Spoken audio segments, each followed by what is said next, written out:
Hey there, happy Sunday. I just wanted to give you a quick update regarding our experience thus far in our 2023 Airstream Globetrotter. We have the 30 rear bed setup. And we've been in Eartha since Halloween, and we started off having a few hiccups. There's a few where we're learning, how the heating works because it's been colder.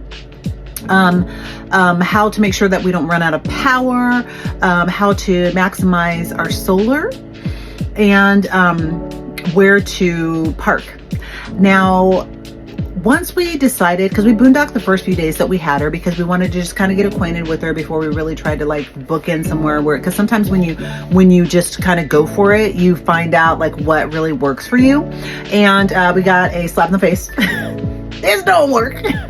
So we were like, holy moly, we need to get plugged in because this experience is not going so hot. So we scheduled a 4-night stay at Sam's Town in Vegas on Boulder Highway, and when we first plugged in, and I'll give you a little story, but when we first plugged in, we came in and I was like, oh my God, we flooded. So you probably seen the video of that.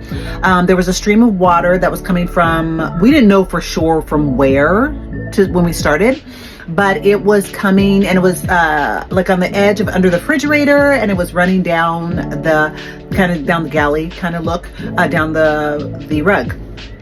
So I'm like, there's water. Josh is like, there's water. Oh my God, we gotta turn the water off. So we turn the water off, we're freaking out, we're calling Airstream, we're doing all this stuff, and a little bit later, Josh figured out that it was coming from under the bathroom sink.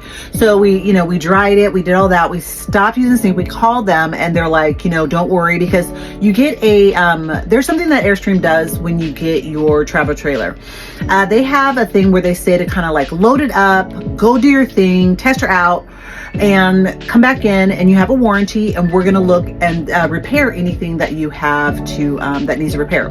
Because we have some things where like some of the wood is separated, some of the wood's coming off, some things are loose, some things are missing. I don't know like where they are, like molding, nowhere to be found. I don't know where that molding is, but it's not there. It's not there. So there's different things that are loose that we probably want to, oh, by the way, under the sink, we found it was a loose washer, our missing washer and a loose something. So they fixed it. But they say to just test it out. So there's some things that we definitely have to have them like fixed. There's some pieces missing and things that need repair. So we'll do that at some point. That can be at any Airstream. They say to do it within 90 days. So we'll be doing that. Now, what have been our biggest challenges? Our biggest challenges have been trying to decide whether or not to get additional solar panels, because we want the option to be able to boondock. So I'm going to continue this in just a second. I got to make a phone call, but I'm going to continue in just a second. We'll see you soon. All right. So I don't know where I left off, but I'm going to tell you that we were just like learning. Sorry, my bangs are like, we were learning that we needed to pay attention to our usage of plugged in. Like we've even learned things within the last couple of days, that there's a parasitic system that it's called the booster, the signal booster. And we didn't know that that was something that if you're boondocking, you need to make sure that that's turned off. Where is that controller? It is behind the main television in the kitchen living room area. So you got to turn that off because it slowly eats away at your battery life. That's something we didn't know. So if you don't know that, it's green button, you pull out the TV, which is, okay, so I'm going to start in the galleyway, like the things that we've learned that we really want to like be smart about. Now, on the kitchen counter, there's a little like a smaller little, like it lifts up on the counter. The countertop lifts up, and there's a small little basket. We're using that for our compost. Okay, so coffee grounds, fruit peels, things like that. We're using that for compost. Okay, so that's something that we're like, it's worked out really well. Okay, behind the television, I had to find videos for this because I was looking in the manual, and maybe I'm just wasn't getting it, but I was looking for how to bring the TV from it's locked in position to bring it so you can like rotate it, turn it, bring it down, all that stuff. Like you can tilt it. And I finally found a video that they're just like, wait, it wasn't a video. It wasn't a video. It was an Airstream question forum, like a question and answer forum. And they said there's a black strap, because we were always wondering, like, what is this black strap? Because we saw it in the front television and the one in the bedroom. The black strap, you pull it down and it pulls out a pin. And that pin is what keeps it locked in. So once you do that, and it's very, very simple, you just pull it straight down. Once you do that, you can pull the television out, you can rotate it, do all that stuff. So Josh was always like, oh my gosh, in case you don't know who that is, that's my husband.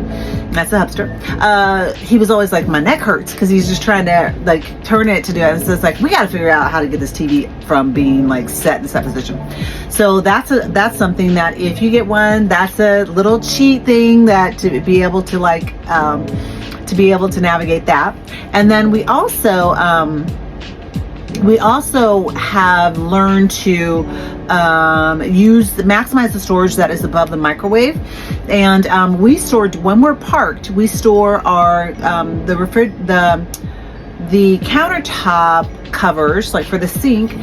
We're just like, where do we put them? Because we have a significant amount of things in here. We still do have to do that. People have recommended, once you have it loaded kind of, you know, at the capacity that you think it's normally going to be, to go weigh it to make sure you're not over payload.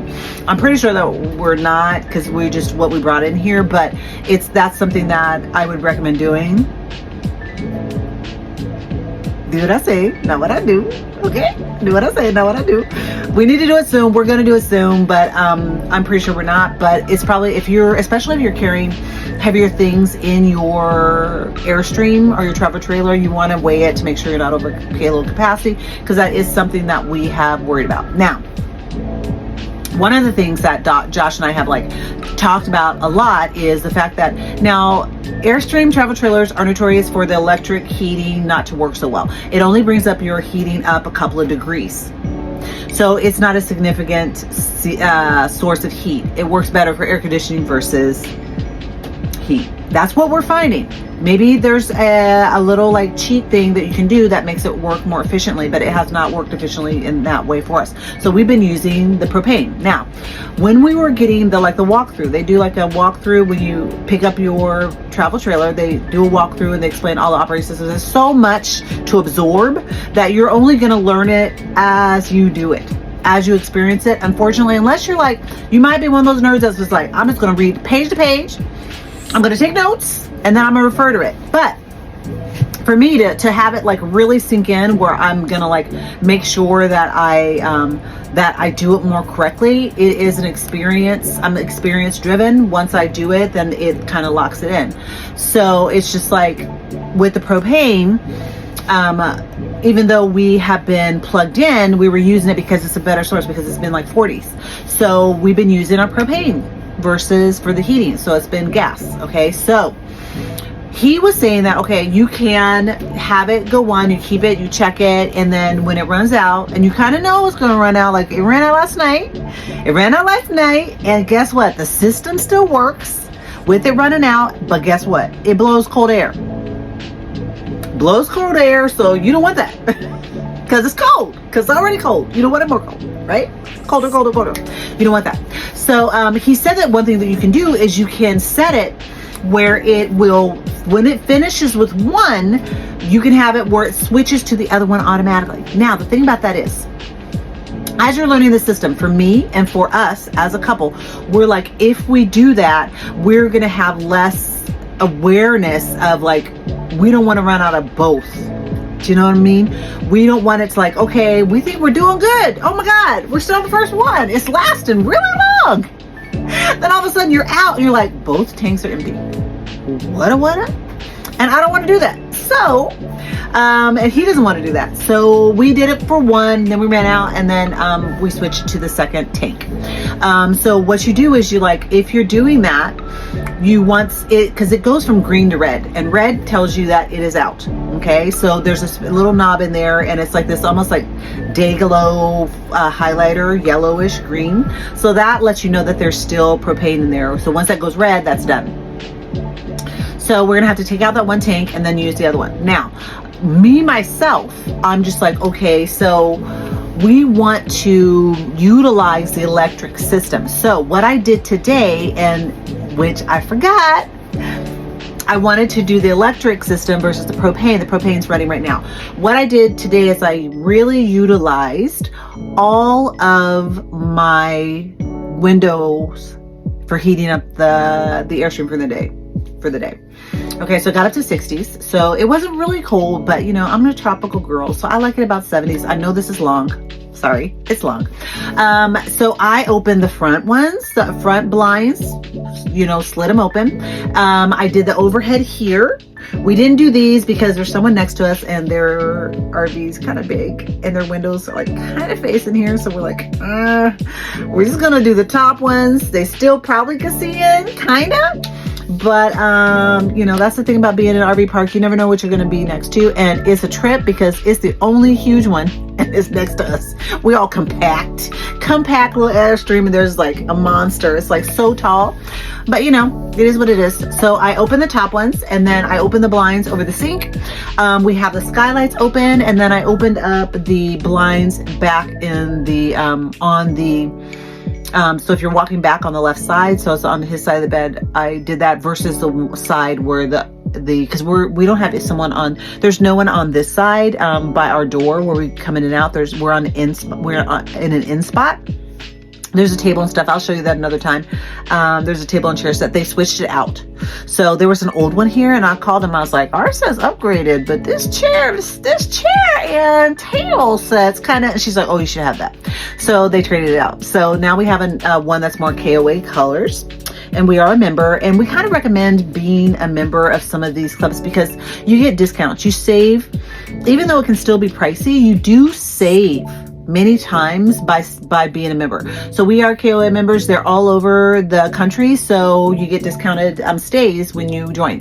One thing that we have not joined yet, but we met this wonderful couple from Arizona, Julie and Mike, and they're part of the Airstream Arizona. And so they told us about all these cool things that Airstream offers if you become a member.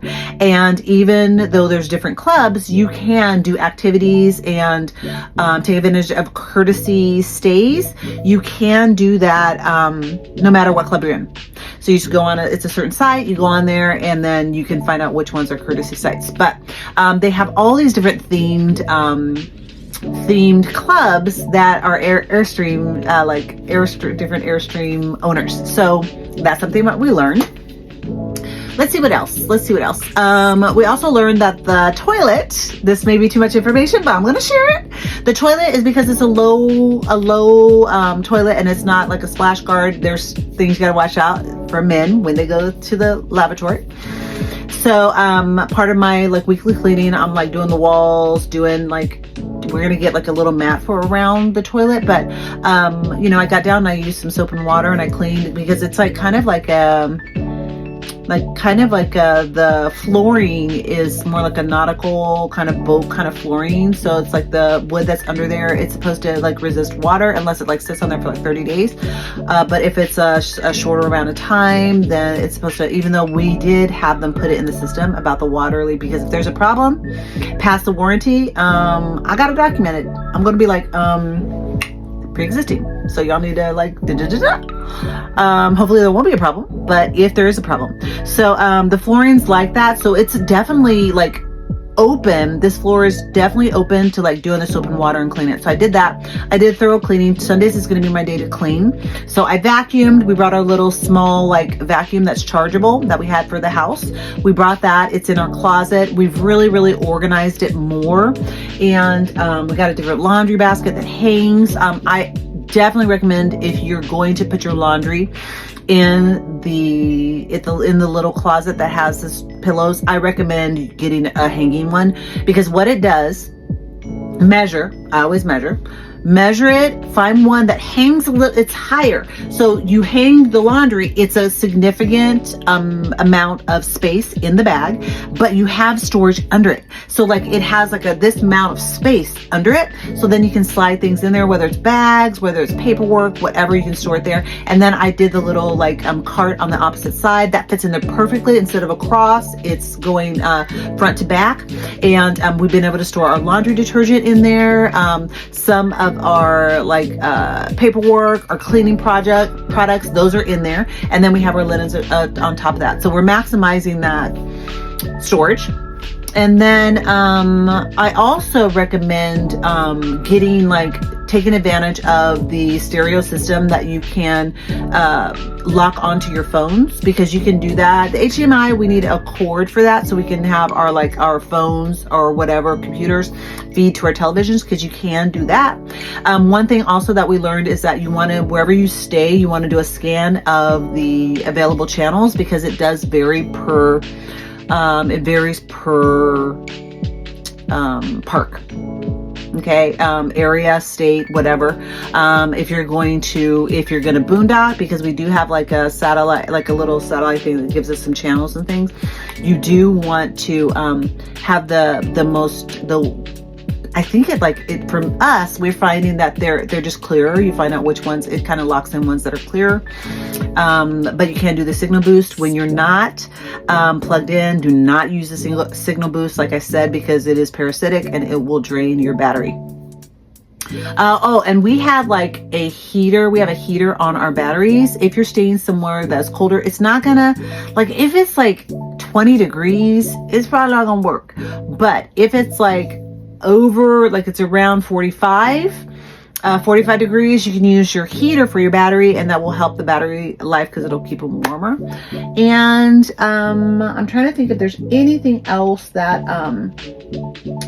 that I want to. One thing that we do, I don't know if anybody else thinks about this, but when we are doing our draining of our black and gray water, we let our gray is okay, but we let our black get up to 85%, because you can check, 85%, we are finding that that's the ideal number. And the last time Josh used there's a cleaning system that you can do after that really and I'm forgetting what the name of it is, I'll say it next time, but it cleans out the stinky slinky, cleans out the system. And I noticed once we did that, because it was coming out pretty clearly when we were pretty fast when we were first doing it, but I noticed the difference when we did it. It just makes the whole system cleaner.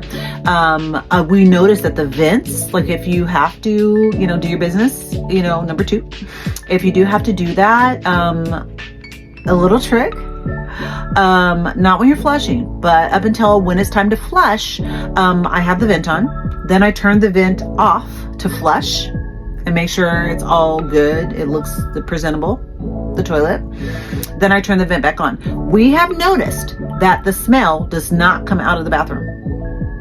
That's a big deal, because when we had our other Eartha, our original GMC motorhome, even with the fan, you could smell a little bit, and you don't want to smell it. Maybe too much information, but this is I'm telling you things that are definitely working for us. There's the GCMI plug versus the inverter plug. One thing that we really are not digging is the fact that in the kitchen area where you would do your coffee and all that stuff, the volts of your coffee maker or espresso maker, we cannot do it over there. We have to do an extension and do it over here and put it on the table and do it here. We don't like that. So, we're going to have to either get a espresso maker that you put and use with propane, or one that is there's individual ones that you can get that are battery powered, so you charge them and then they do it. Or we have to get one that's it does a little tiny and uses a lot less voltage. But it just all depends. But it makes no sense for us that it's a GCMI there where you would do your coffee. Why is there not that should be inverter. This should be GCMI. That should be inverter. We don't get that, because it's it's the kitchen. It's the kitchen. That's where you would do the coffee. What's up with that? Okay, so that's a lot of information. This is a very long video, and I appreciate it. If you've watched this thing to the end, I just adore you. Please subscribe, because you liked what I was saying. If you didn't make it here, it doesn't matter, because you already left. But please subscribe. I would be really happy about that. This was an awesome self-care day. I do Sunday self-care days, and I just feel no makeup. It's all good. But I just wanted to just give you an update because, you know, it's been crazy, and I'm sure there's going to be more information that I'm going to be sharing. This is where, even though we had an RV before, this travel trailer is a new beast. You know, it's a different animal. So we're learning all of these things, and as we're experiencing this, as we're going through this, I want to be able to share it with you so that you can, if you decide that you want to grab one, any of the hiccups that we've had, you'll be able to deal with. I'll talk about what we're going to do with the power station with the with Eartha 2.0 at some point. But you guys, thank you so much. Much love. Full heart, which I do full hearts for my sign off, and because I want to, you know, I wish for everyone to have a full heart. So subscribe, and we'll see you soon. Okay, bye.